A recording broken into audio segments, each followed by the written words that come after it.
Durante muito tempo, as mordidas das cobras venenosas, como as abo, foram um grande desafio em certas regiões do Japão. Estas cobras tiveram um impacto significativo na vida das pessoas. Por exemplo, estatísticas de 1980 mostram que aproximadamente 400 pessoas foram mordidas e algumas não sobreviveram. Além das rabo, existem outras cobras venenosas no Japão, como as víboras orientais, que causam danos significativos. Antigamente não havia antídotos disponíveis por muito tempo, o que colocava em sério perigo aqueles que eram mordidos, pois precisavam chegar rapidamente ao tratamento adequado. O antídoto contra as picadas de cobras era produzido em forma líquida, o que tornava impossível armazená-lo em áreas rurais que não tinham eletricidade ou condições adequadas de conservação. Curiosamente, são justamente essas regiões rurais onde as picadas de cobras acontecem com mais frequência. Instalar linhas de energia nesses locais demoraria uma eternidade e custaria uma fortuna, e desenvolver um novo tipo de antídoto era um desafio gigantesco, com um resultado incerto. No entanto, o Japão teve uma ideia que parecia genial: trazer um animal que se alimenta de cobras e é imune ao seu veneno. Só que, como costuma acontecer, as coisas não saíram exatamente como o esperado. Mas não se preocupe, já temos tudo sob controle. Então, pegue sua xícara de café e um lembrete rápido. Não esqueça de deixar seu like. Agora vamos mergulhar de cabeça nessa história. Você já deve estar imaginando de que animal estou falando, talvez até tenha visto ele na miniatura. Em 1979, cerca de 30 mangustos foram levados para a ilha de Amami Oshima com a missão de controlar as cobras rabo e, de bônus, lidar com a infestação de ratos. Vale mencionar que o habitat natural desses pequenos predadores é o sul da Ásia, então tudo parecia estar em perfeita harmonia, até que os imprevistos começaram. Países como Índia, Bangladesh, Butão, Nepal e Paquistão, além da própria fauna do Japão, não estavam preparados para a chegada inesperada dos mangustos. Em 1993, o impacto da população desses pequenos predadores começou a ficar evidente e o Ministério do Meio Ambiente soou o alarme. Dá para entender a preocupação dos especialistas, já que o número de mangustos na ilha disparou, chegando a impressionantes 10 mil por volta do ano 2000.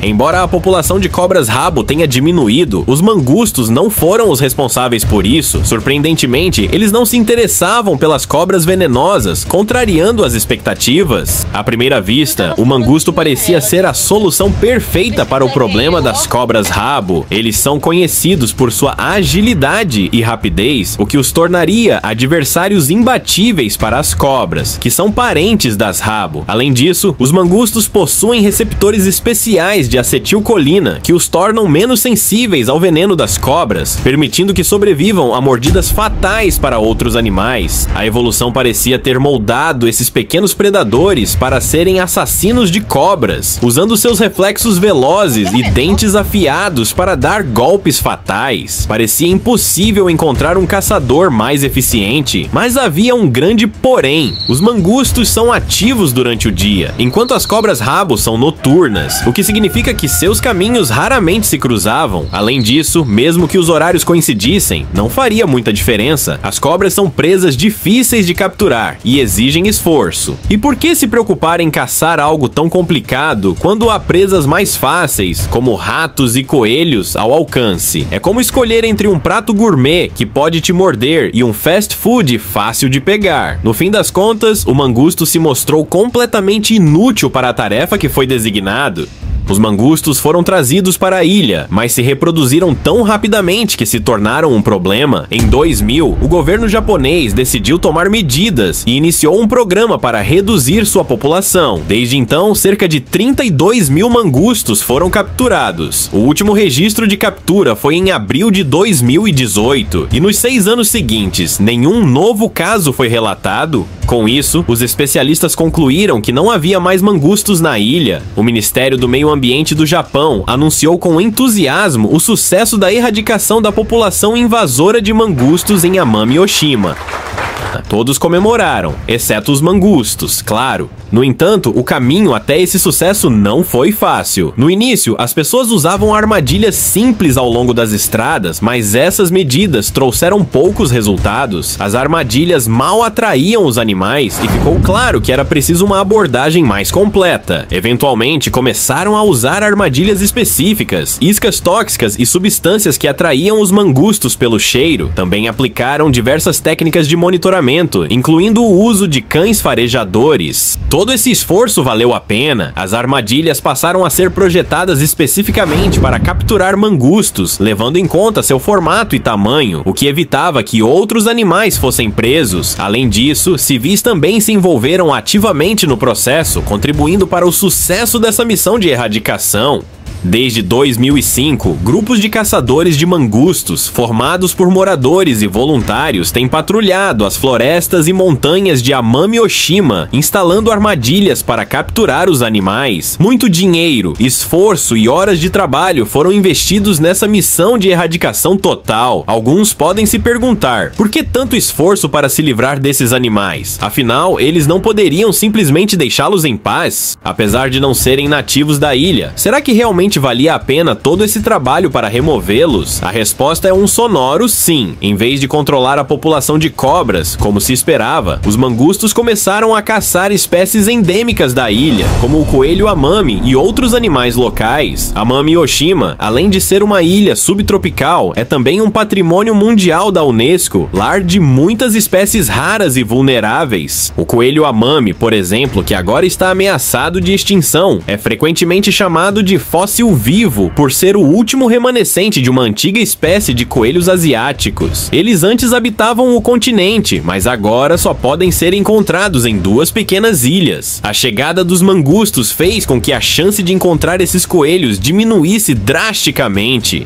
Os mangustos também tiveram um impacto devastador nas populações de ratos VQ, que agora correm o risco de extinção. No total, cerca de 15 espécies endêmicas foram prejudicadas por esses predadores, que, ironicamente, foram introduzidos com boas intenções. O setor agrícola também sofreu, já que os mangustos caçavam aves de fazenda, consumiam frutas dos campos e, ainda por cima, espalhavam doenças. Em apenas 20 anos, o habitat de alguns pequenos animais diminuiu em 40%. Ficou claro que a decisão de introduzir mangustos nas pequenas ilhas japonesas foi extremamente destrutiva e trouxe consequências graves para o ecossistema local. As ilhas são ecossistemas únicos, com espécies que não estão habituadas a conviver com predadores e muitas vezes não sabem como se proteger deles. A chegada de um novo predador pode causar estragos em qualquer parte do planeta, mas nas ilhas o impacto é ainda mais devastador. E se o predador for um mangusto, o estrago pode ser ainda pior, já que esses animais são conhecidos por comer praticamente qualquer coisa que consigam capturar com facilidade. Foram necessários quase 25 anos para livrar Amami-Oshima dos mangustos invasores e quase meio século para concluir todo o projeto de erradicação. Embora o extermínio de tantos mangustos possa parecer cruel do ponto de vista da preservação das espécies locais, o Japão fez tudo da maneira certa. Se você acompanha nossos vídeos, já sabe como as espécies invasoras funcionam. Mas para quem está chegando agora, aqui vai um resumo. Quando uma espécie invasora aparece em um novo território, não se pode permitir que ela se espalhe e se reproduza, porque se você perder o momento certo, eliminar esses invasores se torna muito mais difícil e, em alguns casos, impossível.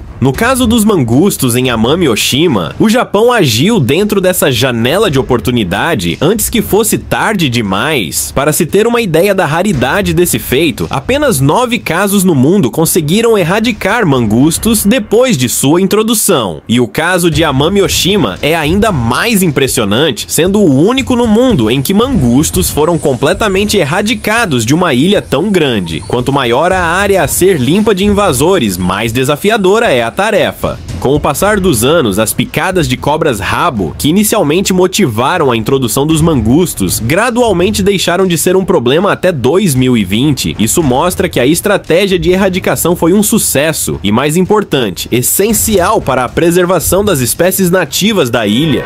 O número de picadas de cobra caiu para cerca de 60 por ano, mas isso não foi graças aos mangustos. A população local tomou medidas por conta própria e o antídoto se tornou muito mais acessível, o que evitou casos fatais. As barras pretas no gráfico representam os casos de mordidas em que o antídoto foi administrado e, como você pode ver, a situação mudou drasticamente. Desde 1992, não houve um único óbito registrado. No entanto, os mangustos ainda estão presentes em outras ilhas, o que significa que a batalha contra eles não acabou. A experiência adquirida em Amami Oshima está sendo planejada para aplicação em outras regiões do Japão. Por exemplo, uma equipe de especialistas será enviada em breve para o norte de Okinawa, onde predadores invasores também foram avistados. Há um risco sério de que os mangustos de Okinawa possam invadir Amami Oshima novamente, o que exigiria que o processo de erradicação começasse do zero. Os mangustos foram introduzidos em Okinawa cerca de 70 anos antes de chegarem a Amami Oshima, durante a era Meiji, quando 17 animais foram soltos. As condições em Okinawa, no entanto, são mais favoráveis, com uma temperatura mais alta e um ambiente mais próximo do habitat natural desses predadores. Por isso, a taxa de natalidade e sobrevivência dos mangustos invasores é mais alta lá.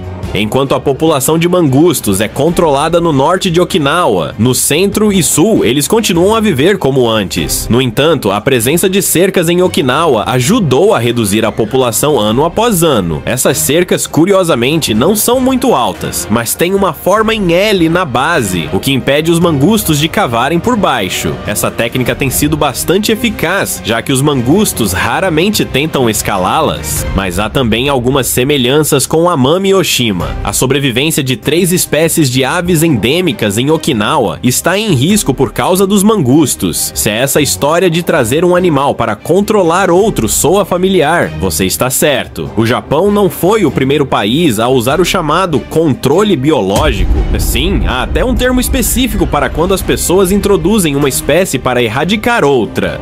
Esse tipo de estratégia faz parte de um campo científico inteiro dedicado ao estudo do controle biológico. Em teoria, o processo parece simples. As pessoas identificam uma praga e seu predador natural, fazem pesquisas aprofundadas para entender como essa interação pode afetar o ecossistema local, e somente depois de tudo analisado, liberam o predador para combater a praga. E acredite ou não, essa prática já foi usada com sucesso em vários lugares do mundo por muito tempo. Porém, como vimos com os mangustos, nem sempre tudo sai conforme o planejado. Um dos exemplos mais famosos de controle biológico é o uso de insetos predadores por agricultores para proteger suas árvores frutíferas e jardins. Mas o pequeno mangusto asiático também foi introduzido em vários países como Cuba, Croácia, Jamaica, Haiti, Porto Rico, Honduras, Panamá, entre outros, e geralmente as coisas funcionavam bem. No entanto, quando o Havaí decidiu tentar o mesmo no final dos anos 1800, as coisas começaram a desandar. Naquela época, o produto mais valioso do Havaí era a cana-de-açúcar, e as plantações enfrentavam um grande problema: ratos. Esses roedores eram atraídos pelo sabor doce da cana e mastigavam os estoques, destruindo uma quantidade significativa da produção. Incapazes de controlar a invasão, os plantadores de açúcar do Havaí, em 1872, leram sobre o sucesso dos produtores caribenhos que usavam mangustos para controlar a população de ratos.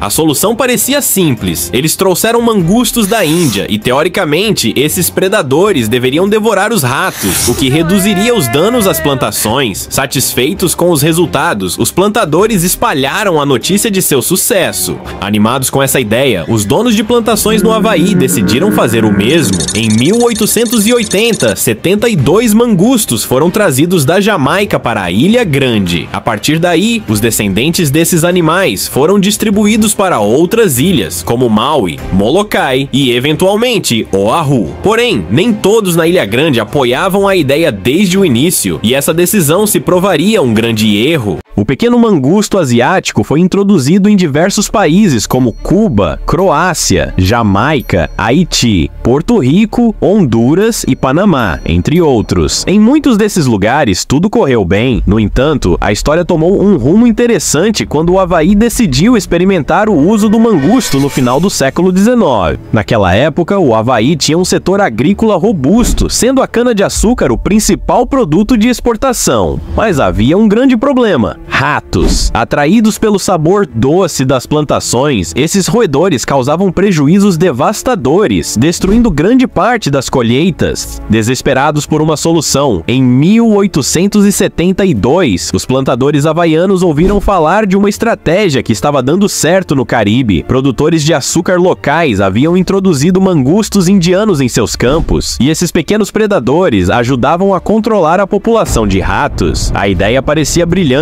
Menos ratos significavam menos danos às plantações. Animados com o sucesso caribenho, os agricultores havaianos decidiram importar mangustos na esperança de que esses animais resolvessem seus problemas de forma eficaz. Os plantadores ficaram radiantes com os resultados e não hesitaram em divulgar seu sucesso nos jornais. Se funcionou tão bem lá, por que não aqui? Pensaram os proprietários de plantações do Havaí na década de 1880. Assim, 72 mangustos foram trazidos diretamente da Jamaica para a Ilha Grande, onde se adaptaram rapidamente. Seus descendentes logo foram enviados para outras ilhas havaianas, primeiro Maui, depois Molokai e finalmente Oahu. Porém, nem todos na Ilha Grande concordavam com essa ideia ousada. Alguns moradores argumentavam que era necessário investigar melhor como os mangustos se comportavam no Caribe antes de introduzi-los no Havaí. Apesar dos alertas, esses céticos foram ignorados e a importação seguiu em frente. O problema: algo importante foi deixado de lado. Descobriu-se tarde demais que os ratos são animais noturnos. A questão era que ratos e mangustos tinham horários opostos. Enquanto os ratos eram ativos à noite, os mangustos só caçavam durante o dia. O resultado: eles mal se cruzavam, deixando os ratos livres para continuar destruindo as plantações. Mas o problema ficou ainda pior. Sem os ratos como alvo, os mangustos começaram a devastar as espécies nativas. Pássaros e tartarugas se tornaram suas principais vítimas, com ovos completamente indefesos diante de predadores tão vorazes. À medida que o estrago aumentava, barreiras especiais foram instaladas para impedir que os mangustos invadissem reservas naturais e áreas protegidas. Infelizmente, o Havaí perdeu o momento certo para agir. Diferente do Japão, que conseguiu conter problemas semelhantes, controlar os mangustos já é praticamente impossível. Hoje, eles são responsáveis pela extinção de pelo menos 8 espécies de aves nativas do Havaí, todas listadas como ameaçadas de extinção. Mesmo com esforços contínuos para controlar a população desses predadores invasores, a tarefa é tão complicada que parece um desafio sem fim.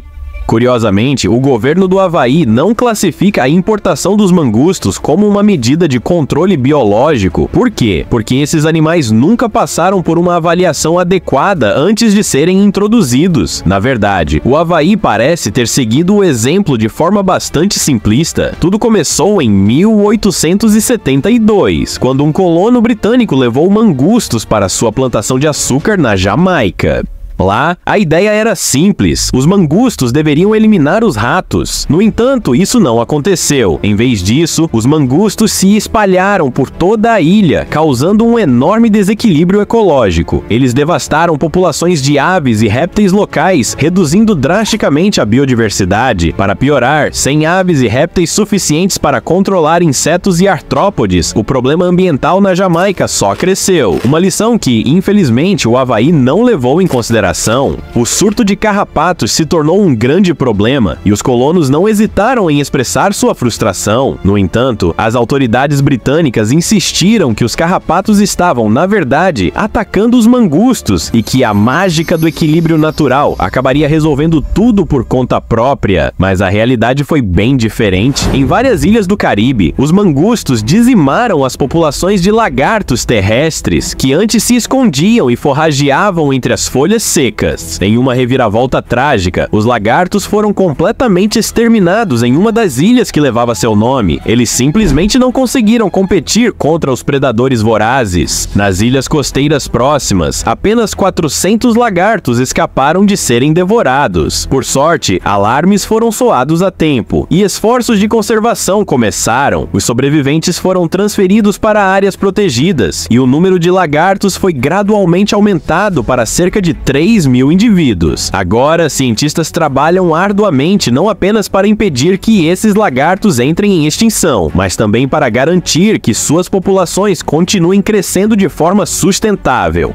Os esforços científicos não se limitam a salvar os lagartos da extinção, mas também visam reintroduzi-los na ilha que leva seu nome, uma conexão histórica de mais de 4.000 anos. Curiosamente, um estudo recente revelou algo fascinante. Em uma tumba egípcia com mais de 4 milênios foi encontrado um desenho mostrando uma pessoa conduzindo um animal parecido com um mangusto em uma coleira. Essa é a única imagem conhecida desse tipo na arte egípcia. O detalhe da coleira e da trela é inconfundível, mas levanta questões intrigantes. Sabe-se que os mangustos nunca foram domesticados completamente, ou seja, nunca foram criados sob controle humano. Mesmo assim, algumas culturas os mantinham como companheiros por um motivo prático: controlar pragas como cobras, ratos e camundongos. No entanto, alguns cientistas sugerem que o mangusto retratado no Egito tinha outra função. Ele poderia ser usado para espantar pássaros, facilitando a caça. Embora seja uma hipótese interessante, há quem discorde. Observando o desenho, alguns sugerem que o animal na coleira se pareça mais com uma cabra sem chifres do que com um mangusto. Independentemente disso, a ideia de treinar animais para fins práticos não é nova. Assim como o Sri Lanka hoje usa cães para farejar substâncias ilegais, os antigos egípcios podem ter tido métodos inovadores para lidar com os desafios de sua época.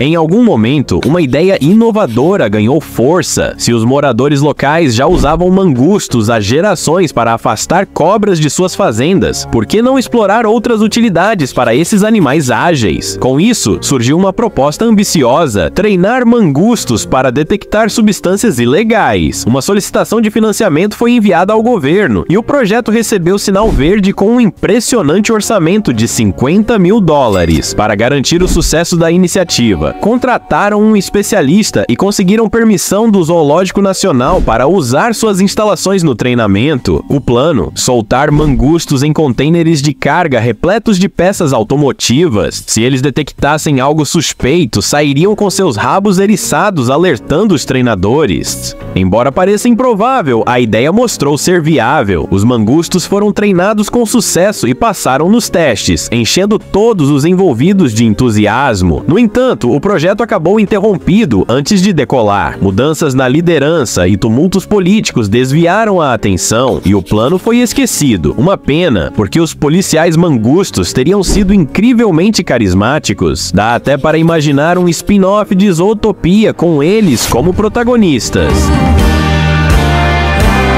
E assim, 25 anos depois, o que parecia ser uma solução inteligente transformou-se em algo muito maior e mais impactante do que qualquer um poderia imaginar. A lição aqui: nem sempre podemos prever as consequências de nossas escolhas, especialmente quando a natureza está envolvida. Se você ficou intrigado com essa história e quer continuar explorando mistérios como este, deixe seu like, inscreva-se no canal e ative o sininho para não perder os próximos capítulos dessa jornada fascinante. E lembre-se, nem sempre o predador mais perigoso é aquele que conseguimos enxergar. Até a próxima!